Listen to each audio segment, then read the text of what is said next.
Kod ekološkog uzgoja biljaka uvijek tražimo rješenja i načine da našim biljkama osiguramo hranjiva na prirodan način. Isto tako možemo pripremiti i različite pripravke za zaštitu od oboljenja i štetnika.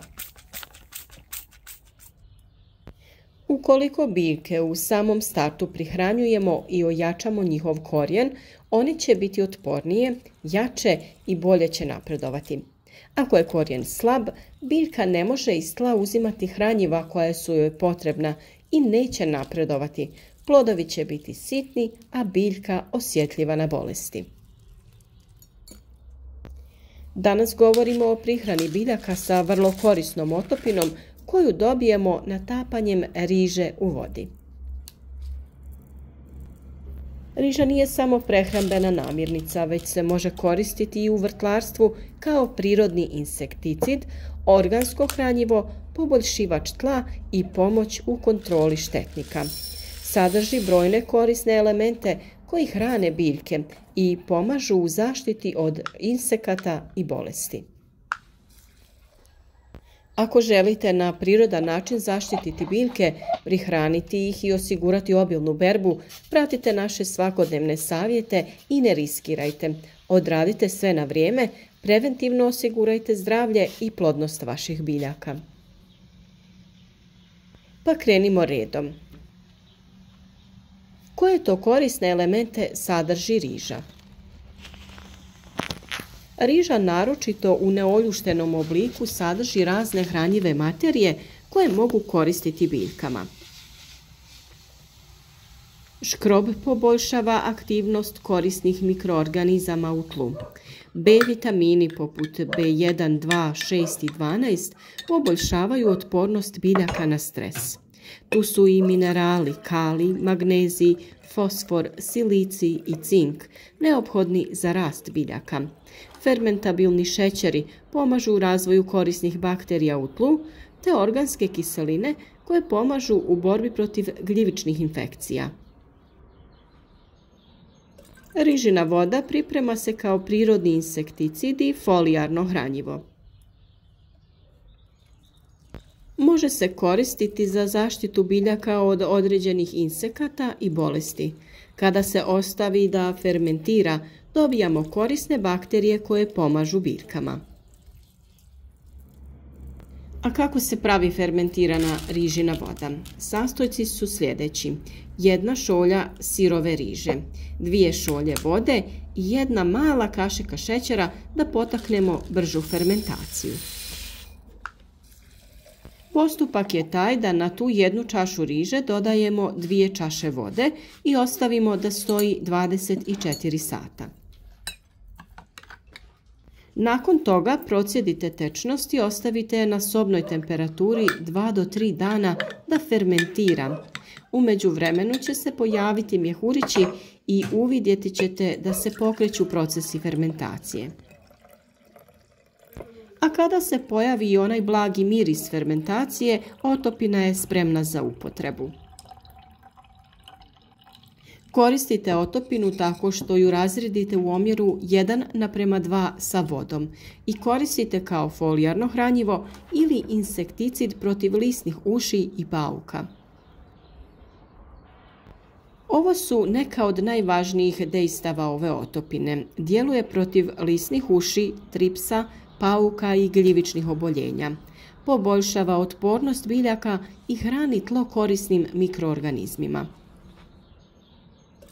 Rižna voda, kao što sam rekla, može se koristiti i za poboljšavanje tla. Kada se koristi kroz zalijevanje, rižina voda može poboljšati strukturu tla i hraniti mikroorganizme. Samim tim borimo se protiv štetnih mikroorganizama, a omogućujemo razvoj onih korisnih. Kako se u ovom slučaju koristi rižina voda?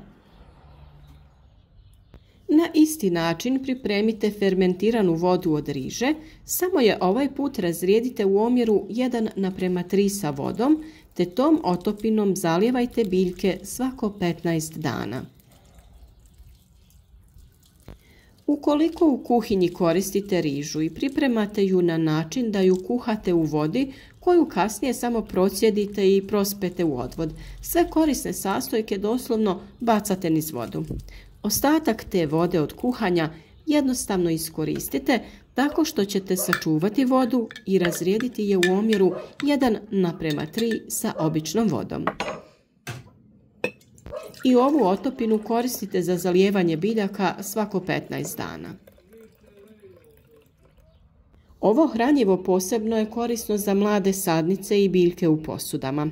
Sve ove dobrobiti imaju najviše efekta kod mladih sadnica koje upravo sada uzgajamo u zatvorenom i u kontroliranim uslovima, a hranjivo im je u ovom stadiju najpotrebnije. Na taj način će biti otpornije na oscilacije u temperaturi, na razvoj gljivica u zaštićenom prostoru i mnogo drugih pojava. Njihovo ukorjenjavanje na stalnom mjestu u vrtu također će biti bolje, jer će prije krenuti sa rastom i razvojem zato što će korijen odmah usvajati hranjiva iz tla. Ostatak riže koju smo namakali isključivo za namjenu ishrane biljaka možemo također iskoristiti, jer ništa se ne baca. Osušite ju i napravite rižino brašno za suzbijanje puževa i mrava u vrtu. Naime, puževi i mravi ne podnose to rižino brašno, jer kada ga pojedu ne mogu da ga probave. Nakon što ste osušili rižu koju ste upotrebljavali, sameljite ju u nekom blenderu i sačuvajte taj prah. Rižino brašno koristi se na način da se pospe tanki sloj oko biljaka koje napadaju puževi ili mravi u vrtu. Kada se pojavi vlaga, brašno postaje ljepljivo i djeluje kao prirodna zamka. A ukoliko želite ubrzati djelovanje, prethodno zalijte tlo oko biljaka te nakon toga pospite brašno.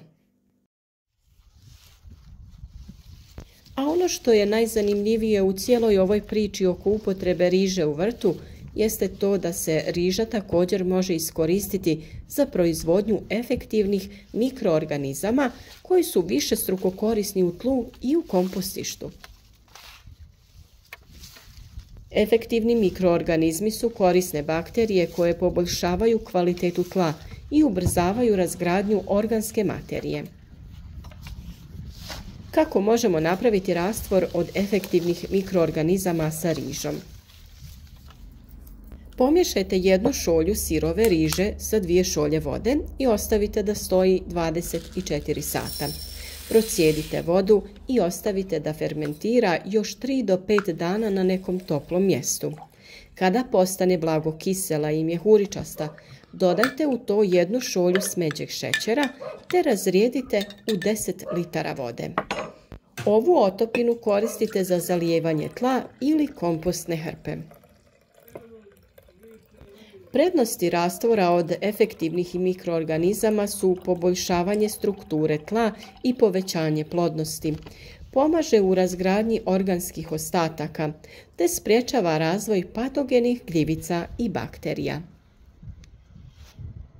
Kompost će na ovaj način da se brže razgrađuje i da bude kvalitetniji, prepun dodatnih hranjivih materija, da bude bolje strukture. Iste benefite će donijeti i u vašem tlu nakon što kompost kod pripreme tla za uzgoj pospete po površini i umješate u zemlju u vrtu. Riža i njeni nusproizvodi mogu biti korisni u vrtu na mnogo načina, od prirodnog insekticida do poboljšivača tla. U današnje vrijeme tražimo mnoge načine da iskoristimo sve što imamo, a da na prirodan način može koristiti zdravlju i plodnosti naših biljaka u vrtu. Zašto da svaki put bacite vodu nakon pripreme riže kada ju možete iskoristiti na mnoge načine? Nadamo se da ćete isprobati ove savjete i javiti nam vaše utiske. Pišite nam u komentarima vaša iskustva. Da li ste možda već isprobali ove recepte? Pišite i šta to vi koristite za zaštitu i prihranu biljaka. Neka vaše iskustvo bude od pomoći našim pratiteljima. Ukoliko vam je ova tema korisna i zanimljiva, podijelite video sa prijateljima da i oni imaju koristi od naših savjeta.